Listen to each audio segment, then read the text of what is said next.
Mams, pasti pengen banget kan ASINya banyak dan berlimpah.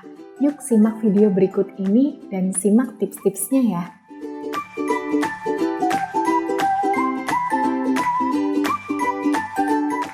Hai Mams, ketemu lagi dengan saya Dr. Nisa Fatoni SPOG IBCLC. Saya adalah dokter spesialis kebidanan dan kandungan yang bekerja di Rumah Sakit Hermina Jatinegara dan Rumah Sakit Brawijaya Saharjo. Nah, senang sekali pada kesempatan kali ini kita akan membahas tentang seputar ASI. Maka jika Mams ingin melihat videonya, jangan lupa untuk klik subscribe dan nyalakan lonceng ya.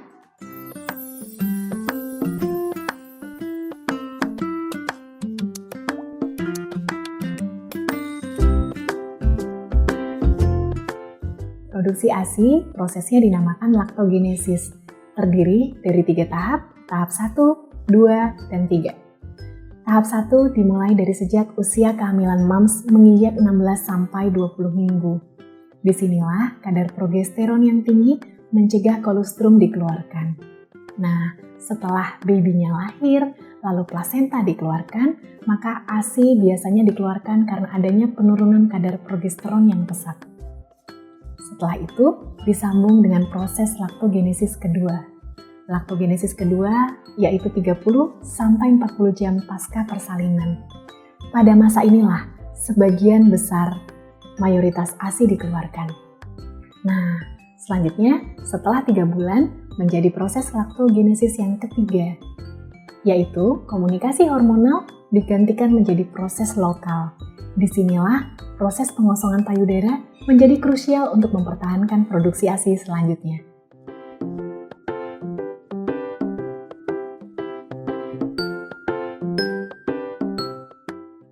Jika ASI sudah mulai dikeluarkan dari masa kehamilan, akankah kolostrum tetap keluar?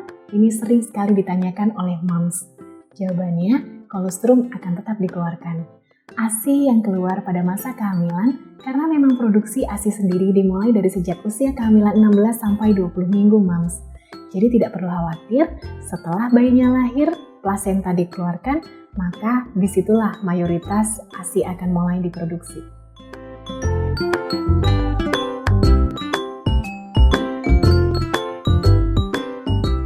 Yang pertama adalah pembatasan dari durasi menyusui. Prinsip pemberian ASI pada periode menyusui eksklusif adalah semau bayi atau on demand. Jadi kapanpun si kecil minta, tetap berikan ya Mams. Kemudian yang kedua, tetap yakin bahwa Mams bisa menyusui.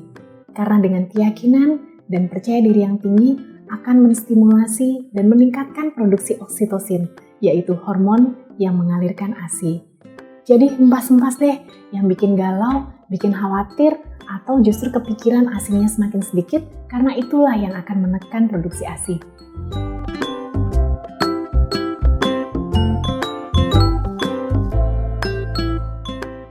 Ada nggak ya cara alami untuk meningkatkan produksi ASI? Yang pertama, sering-sering menyusui. Karena dengan sering menyusui, ASI akan banyak dikeluarkan sehingga akan menstimulasi otak untuk memproduksi lebih banyak.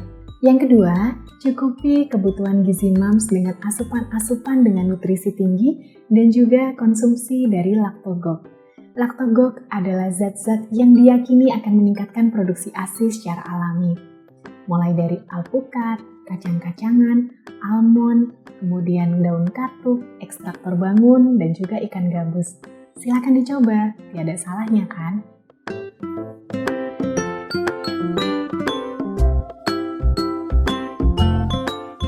Apa saja makanan yang perlu dikonsumsi agar produksi ASI melimpah? Cukupi kebutuhan protein, baik itu hewani maupun nabati sesuai angka kebutuhan gizi. Lalu, dampingi juga dengan konsumsi fenugreek atau torbangun dan juga cukupi kebutuhan cairan 2,5-3 liter sehari ya.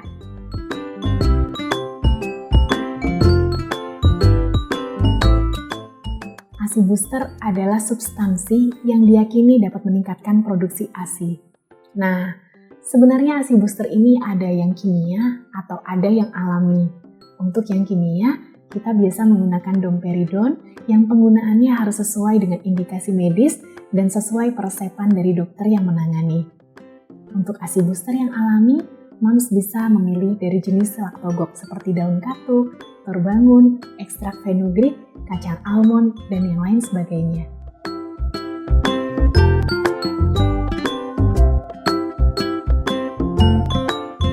Perlunya konsumsi ASI booster disesuaikan dengan kondisi si kecil sendiri.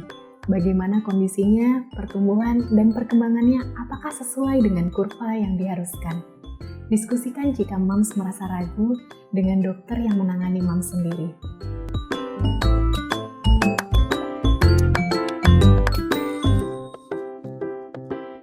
Gimana ya mengenali tanda-tanda si kecil cukup ASI?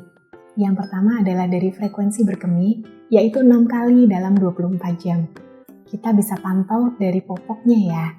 Kemudian yang kedua, yuk kita lihat tanda dehidrasi berupa ubun-ubun yang mencekung, kemudian bibir yang kering. Jadi kita perlu memastikan bahwa permukaan dalam bibir si kecil tetap basah dan mengkilap. Kemudian yang ketiga, tentunya dengan kurva pertumbuhan bayi. Kita perlu memastikan bahwa berat si kecil naik signifikan sesuai dengan usianya yang bertambah.